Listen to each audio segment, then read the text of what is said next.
오늘 말씀 한번 다 같이 주제를 읽어볼까요? 시작.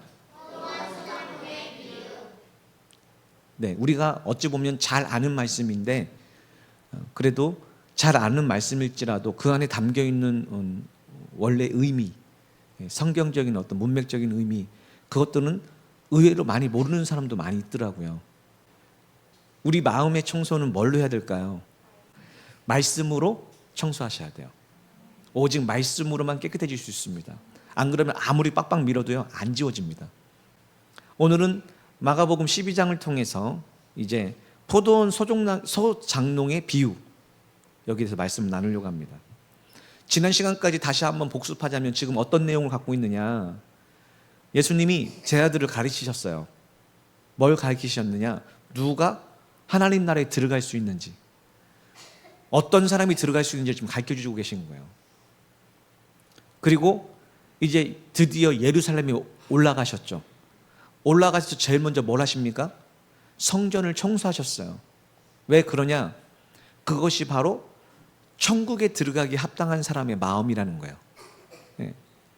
우리 마음을 제일 먼저 청소를 하시는 것이죠. 문제는 무엇이냐? 사람들이 이것을 기뻐하지 않았어요. 특별히 종교 지도자들이 이 모습을 보고 굉장히 당황스러워했습니다. 그래서 그들이 주님을 찾아와요. 첫 번째 말씀 한번 읽어볼까요? 시작.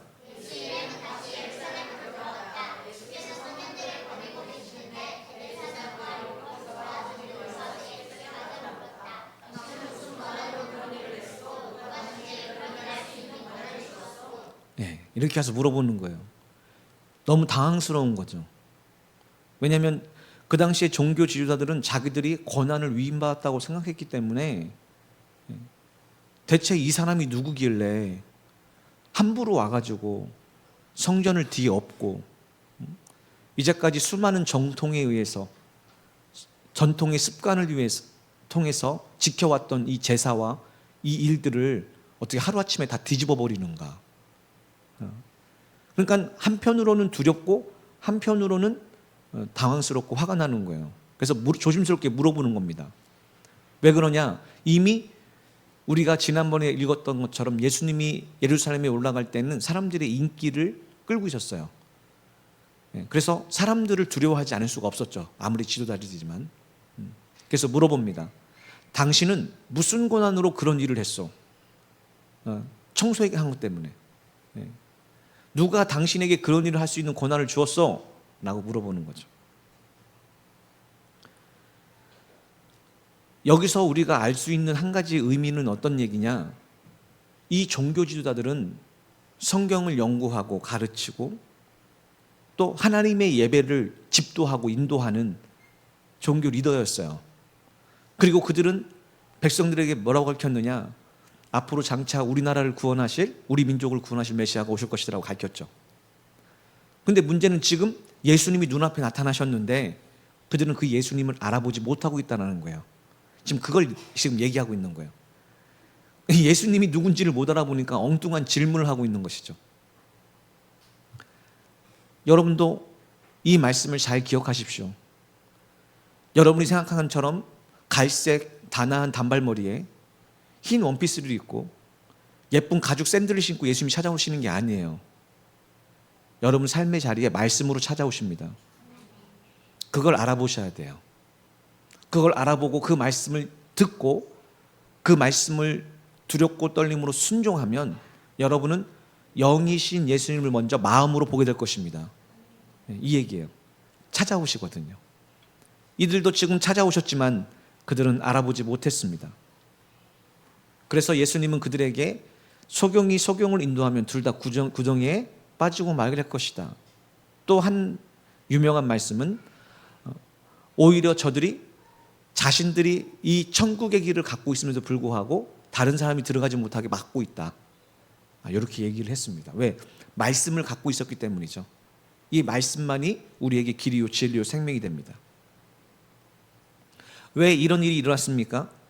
그들은 하나님을 믿긴 믿었지만 이미 자신의 지식과 경험과 또 학문을 통해서 메시아를 기다리고 있었어요.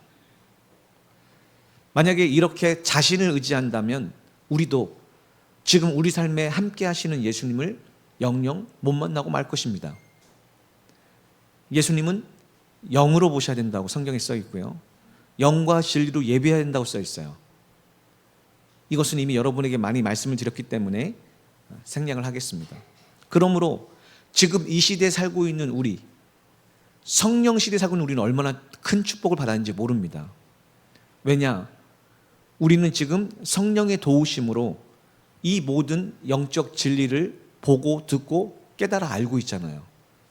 그래서 여러분 지금 다 예수님 알고 믿고 있잖아요. 이게 놀라운 축복입니다. 왜냐? 바울은 고린도 전후서에서 왜 이 지도자들이 예수님을 알아보지 못하고 십자가에 못 박혔느냐? 볼 수 있는 눈이 없었기 때문이래요. 다시 얘기해서 성령의 역사가 없었기 때문이다. 이렇게 얘기하고 있는 거예요. 그러니 이 성령 시대에 살고 있는 우리는 얼마나 축복을 받은지 모릅니다. 왜? 여러분이 그렇게 노력하지 않아도 말씀을 들을 때 성령이 가르쳐 주시고, 기도할 때 성령이 말씀을 깨닫게 하시고, 삶의 자리에서 말씀이 기억나 회개하고 순종하게 하시니 이보다 더 큰 은혜가 어디 있겠습니까? 자, 예수님이 뭐라고 대답하셨을까요? 다시 한번 읽어볼까요? 시작.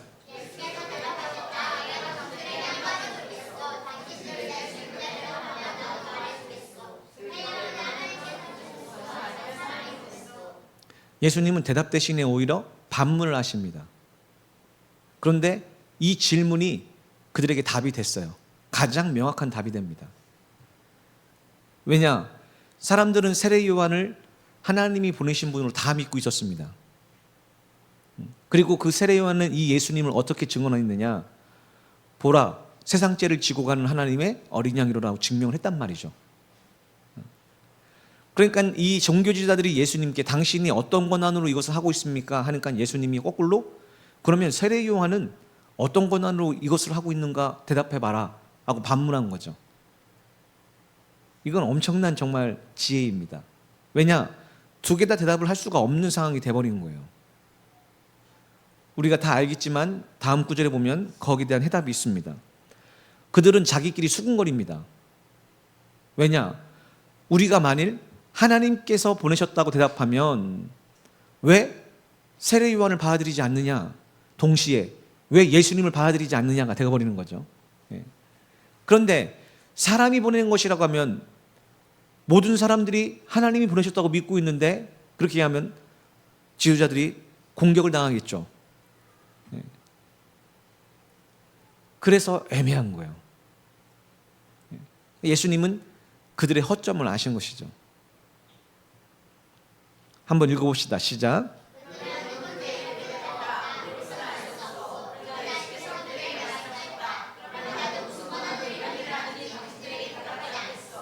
아멘. 둘 다 서로 대답을 안 했지만 이 안에는 지금 이미 예수님이 누구신가를 분명하게 얘기하고 있는 것이죠. 그래서 11장 마지막에 이 부분이 나오는 목적은 종교 지도자들도 예수님이 메시아인 것을 믿었다. 지금 이렇게 간증하고 있는 거예요. 믿었습니다. 믿었지만 영접하지 않았다. 믿었지만 예수님을 받아들이지 않았다. 왜 그랬을까요? 이제 그 얘기가 이제 진행이 되는 거예요. 왜 그랬을까요?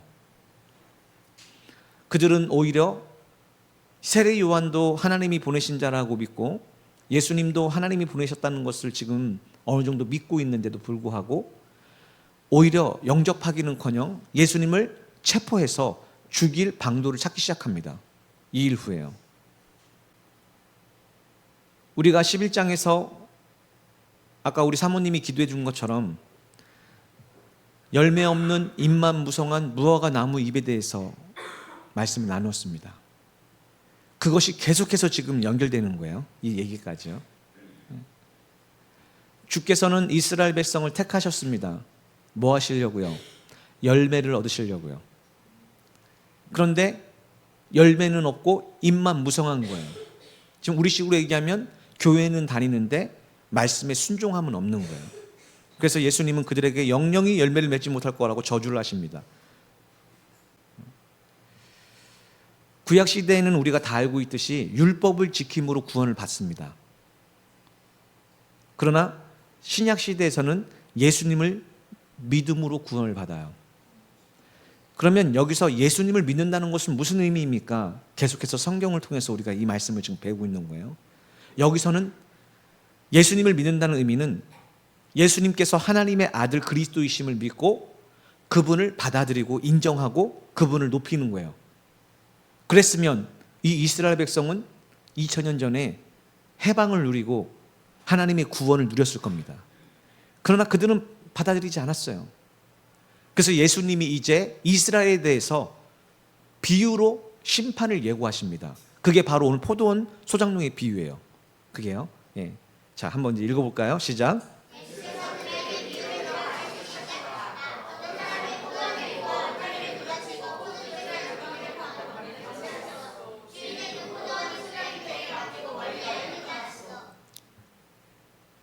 무화과 나무에 대한 비유를 드시고 성전을 청소하신 후에 이제 그들이 찾아와서 말싸움을 하거나 이후에는 유대 지도자들이 이제 죽이기로 결정을 했어요.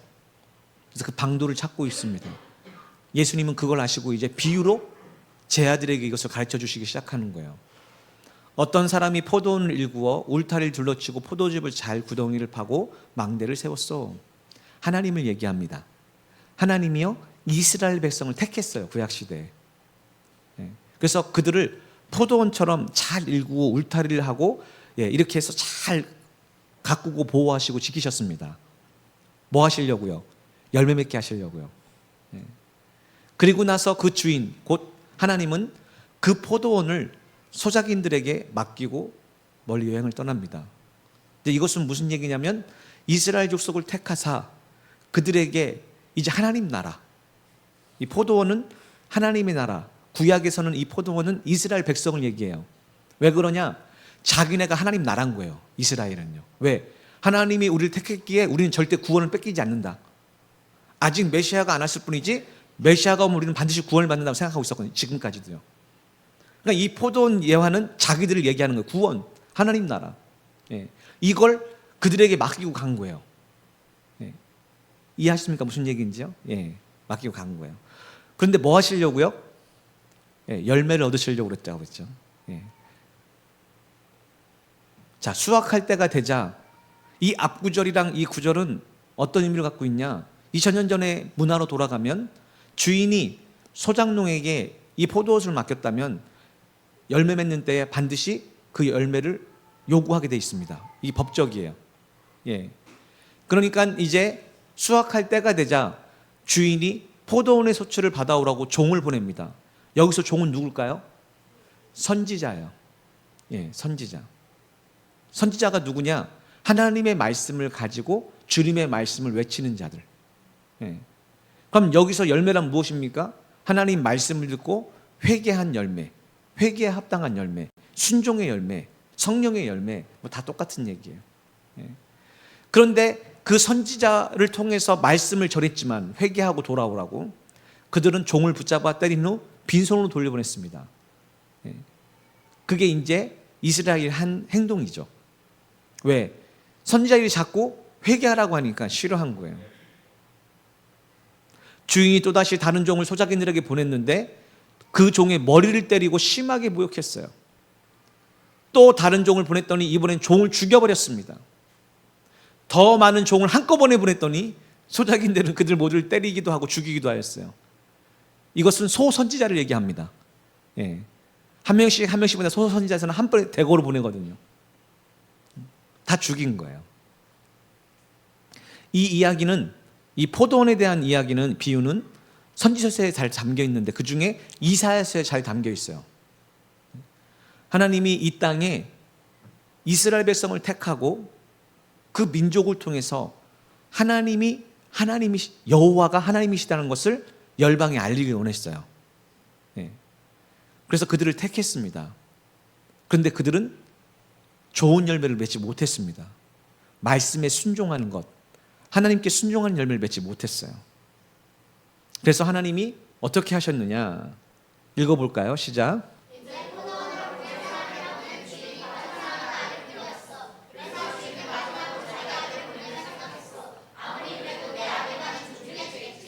여기서 이제 아들은 누구예요? 예수님이죠. 이제 마지막으로 예수님을 보내신 겁니다. 그러면 예수님은 저들이 존중하고 믿고 따르겠지라고 얘기한 거죠. 그래서 예수님도 오셔가지고 뭐라고 외쳤느냐? 회개하고 복음을 믿어라. 라고 외친 것이죠. 회개하고 주님께 돌아와라. 외친 거예요. 근데 그들이 돌아왔을까요? 아니요, 그렇지 않았어요. 오히려 그 소작인들은 주인의 아들이 오는 것을 보고 수군거렸습니다. 우리 앞부분에 지금 읽었죠. 11장 마지막에 그들이 예수님의 질문을 듣고 어떻게 행동했어요? 수군거렸잖아요. 서로가. 수군거렸습니다. 저 사람은 포도원의 상속자다. 그러니 그를 죽여버리자. 그러면 포도원은 우리 차지가 될 거지. 결국 소작인들은 주인의 아들까지 붙잡아 죽인 다음 포도원 밖으로 던져버렸습니다. 십자가에서 죽인 사건을 얘기하고 있습니다. 이것이 바로 지금 그들이 하고 있는 일이에요. 왜 이들이 버림을 당했습니까? 주님께서는 그들에게 열매를 원했고 그들이 자격이 있어서 택한 것이 아니라 하나님의 은혜로 택하시고 하나님의 능력으로 그들을 지키시고 보호하시며 힘이 없어가지고 애굽 땅에 400년 넘게 종되었던 그들을 하나님의 능력으로 구원하시고 홍해를 갈르시고 메추리와 만나를 먹여주시고 불과 구름 기둥 인도하시고 하셨단 말이에요. 뭐하게 하시려고요? 하나님 말씀을 하나님을 믿고 순종하게 하기 위해서요. 왜? 그것이 열매입니다. 그러면 열방이 이 민족을 통해서 누구를 보게 될까요? 하나님의 영광을 보게 되는 거예요. 여러분 기억하십시오. 이게 바로 우리예요. 똑같습니다. 2000년 전에는 유대 지도자들이었지만 택함받은, 지금은 우리가 택함받아 부름을 받은 거예요. 그러니까 우리도 지금 똑같이 주님이 찾아오셔서 뭘 요구하실까요? 열매를 요구하십니다. 요구하세요. 그래서 예수님이 뭐라고 했느냐? 읽어봅시다. 시작.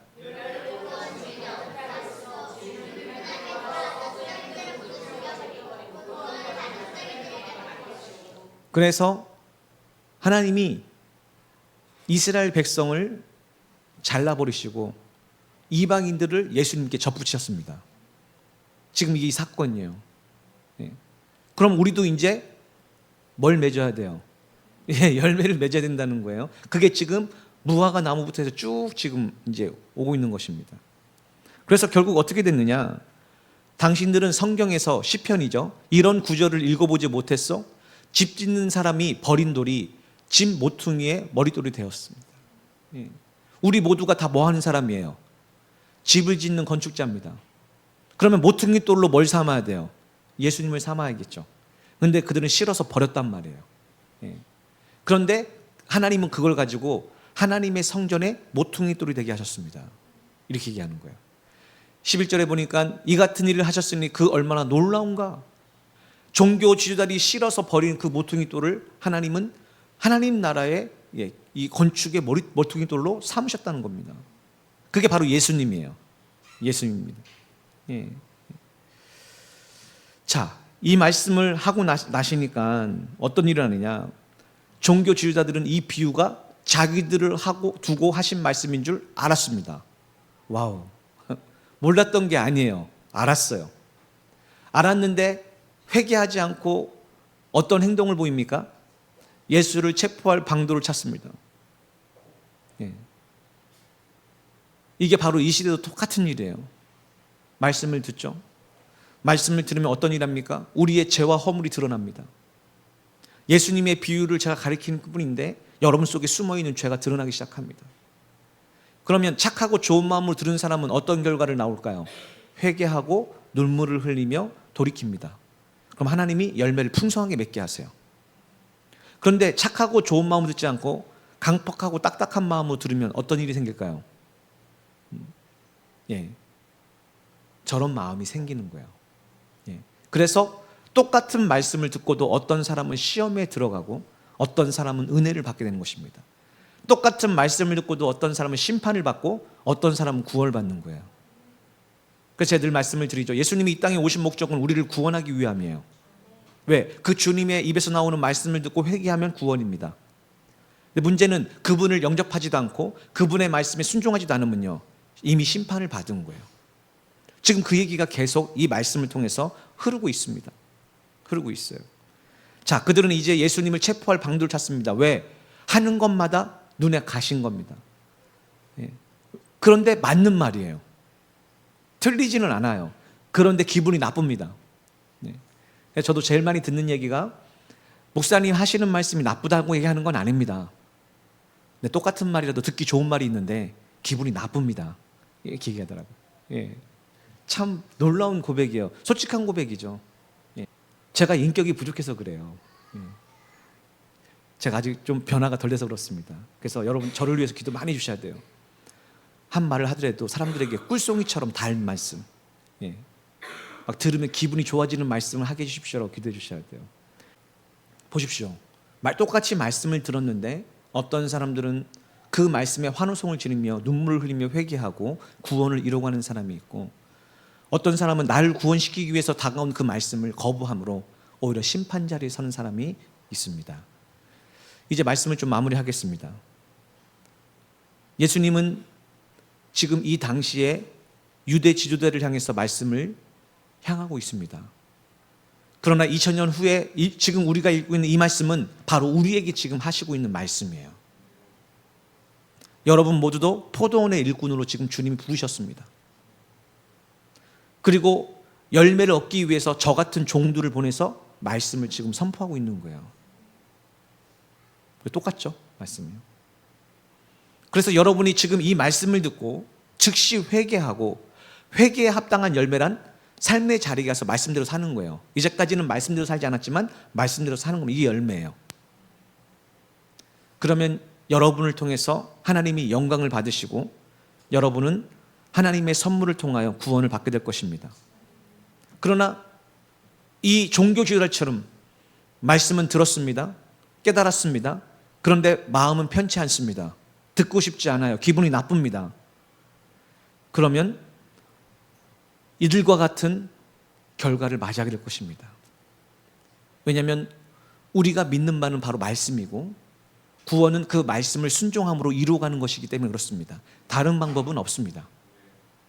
그래서 제가 늘 강조하는 말씀이지만, 만약에 여러분이 어디 가서 신앙생활을 하든 말씀을 가르치는 자와 좋은 관계를 이루지 못하면 유익이 없다라고 성경은 얘기합니다. 왜? 아무리 좋은 말씀이라도 들리지가 않아요.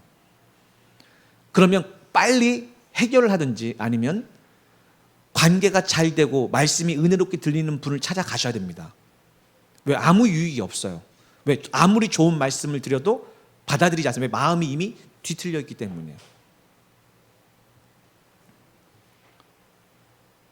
이 말씀이 로마서 11장에 그대로 나와 있습니다.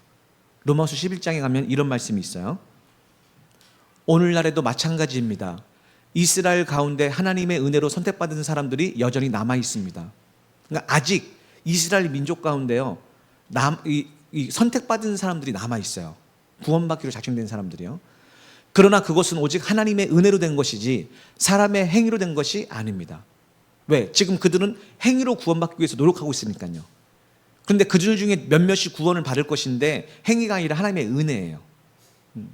왜? 만일 행위로 선택을 받았다면 그것을 어찌 은혜라고 할 수 있겠습니까? 얘기하는 거죠. 그러니까 지금도 유대인 민족들에게 모두 다 멸망하는 것이 아니라 구원받을 사람이 있다라는 거예요. 하나님의 은혜로 말미암아요.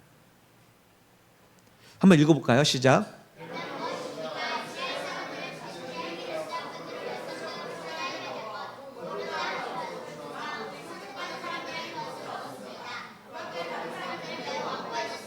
아멘.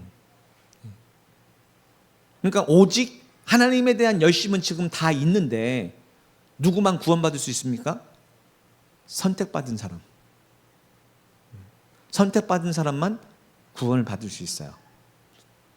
근데 만약에 이렇게 얘기한다면 이 선택받은 사람들은 어떤 생각을 갖고 있을까요?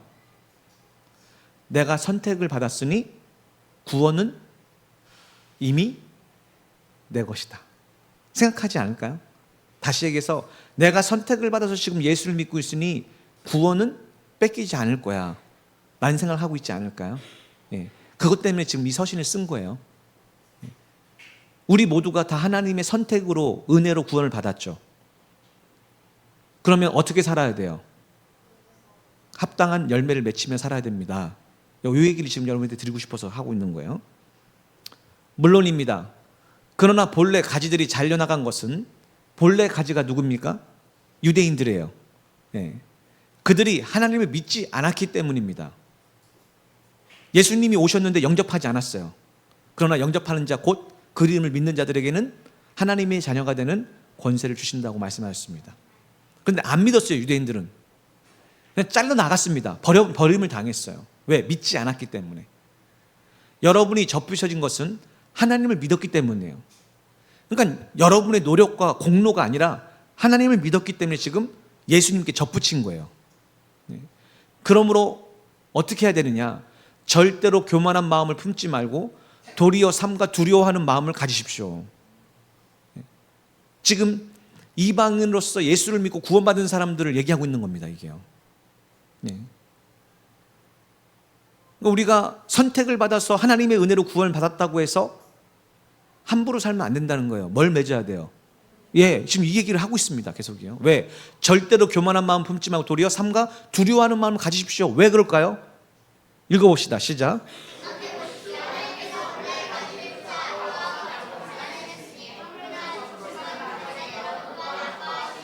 아멘. 바울이 얘기하는 거예요. 은혜로 말미암아 믿음으로 구원을 받는다고 가르쳐놓고 뭐라고 얘기하느냐? 지금 원 가지도 아끼지 않았대요. 그래서 원래 택해서 수천 년 동안 함께했던 이 민족을 잘라버렸어요. 하나님이요. 그럼 하물며 접붙인 우리 하나님이 어떻게 할까요? 아까워하실 리 없습니다. 그럼 잘릴 수 있다는 얘기예요? 없다는 얘기예요? 있다는 얘기를 하고 있잖아요. 뭘 맺지 않으면요? 열매를 맺지 않으면. 그게 지금 계속 우리가 마가복음을 통해서 지금 배우고 있는 거예요. 그래서 여러분은 계속해서 지금 평일날에는 어떻게 해야 열매를 맺느냐? 성령 충만을 받아라 회개하고 지금 그것을 얘기하고 있는 것입니다. 그럼 열매는 저절로 맺혀요. 그러니 원 가지도 아끼지 않고 유대인도 다 쳐서 지금 멸망시키고 흩어져 버렸으니 하물며 접붙임 받은 우리, 왜? 더 자격 없고 더 쓸모없는 우리를 하나님은 아까워하지 않는다는 겁니다. 기억하셔야 돼, 이 말씀이요. 이 말씀을 기억하는 분들이 별로 없더라고요. 표조도요. 하나님께서는 어떤 분이십니까? 22절 보니까 하나님께서는 자비로운 분인 동시에 준엄하신 분이에요. 제가 그래서 항상 얘기했죠. 하나님은 공의의 하나님이에요. 심판의 하나님이에요. 동시에요. 자비와 은혜를 베푸시는 하나님이에요. 그런데 어떤 사람에게는 공의와 심판을 베푸시고 어떤 사람에게는 자비와 궁유를 베푸십니다. 그 차이는 뭘까요? 할 때 여기 보니까 하나님께서는 자신을 거역하는 자들에게는 매우 준엄하십니다. 그러니까 똑같이 교회를 다니지만 하나님이 누구에게는 어떻게 해요? 준엄하세요. 그러나 겸손히 주님의 말씀에 순종하고자 하는 자에게는 관대하십니다. 자비로우십니다. 오래 참으십니다. 왜? 주님 안에 머물러 있는 사람, 주님 은혜 안에 머무는 사람은 그렇게 대하세요. 근데 만약에 우리가 이렇게 겸손한 마음이 없다면 어떻게 될 거래요? 잘려나갈 거래요. 그렇습니다. 유대인도 그렇고 우리도 똑같아요. 조건은요. 주님이 우리를 택하신 목적이 뭐예요? 열매를 맺기 위해서요. 그 열매는요, 예수님을 믿고 그 말씀에 순종하는 것. 왜 그래야 됩니까? 그래야 세상 속에 나아가서 사람들에게 하나님을 증거할 수 있는 거예요. 아니면 여러분의 삶과 안 믿는 삶이 똑같다면 어떻게 우리가 하나님의 자녀인 것을 나타낼 수가 있겠습니까? 똑같이 먹고 똑같이 살고 똑같이 말하고 똑같이 행동한다면 그게 어떻게 마귀의 자녀와 하나님의 자녀를 구분할 수가 있겠어요? 이 시대에 하나님께서는 성령 하나님을 통하여 우리에게 지금도 여전히 말씀하고 계십니다. 저처럼 종으로 부르셔서 말씀을 가르치는 사역을 하는 사람을 통해서 뿐만 아니라 퀴즈를 통해서, 극동방송을 통해서, 기독교 방송을 통해서, 심지어는 안 믿는 사람들의 말을 통해서도 여러분을 깨우치고 있습니다. 여러분에게 말씀하고 계세요. 듣는 사람이 저것은 하나님이 내게 말씀하시는 거를 우리가 거부할 수가 없습니다. 변명할 수가 없어요. 왜? 내가 알아요. 저거 하나님의 뜻이구나. 그런데 그 음성을 듣고도 여전히 육신을 따라간다면, 내 뜻대로 따라간다면 우리는 이스라엘 백성처럼, 유대인들처럼 심판을 맞이하게 될 것입니다. 그러나 성령을 의지하여 말씀에 순종하게 되면 영생을 얻게 될 것입니다. 이게 오늘 주는 메시지의 핵심이에요. 왜? 여러분 모두를 부르셨기 때문에 그렇습니다. 지금 여러분은 어떤 음성을 듣고 계십니까?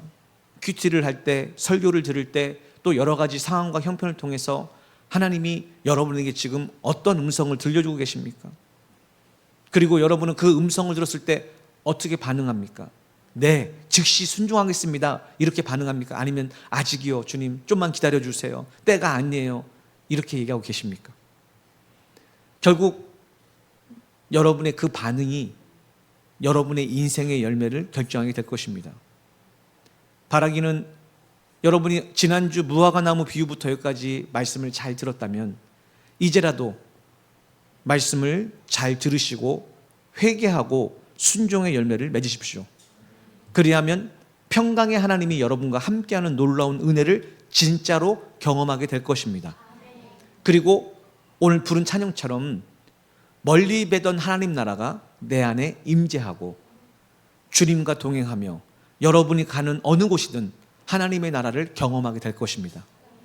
바라기는 이런 놀라운 은혜가 여러분 삶에 가득 넘쳐서 이제 여러분을 만나는 모든 사람들이 주님의 영광을 보게 되는 놀라운 축복의 통로가 되기를 예수님 이름으로 축복합니다.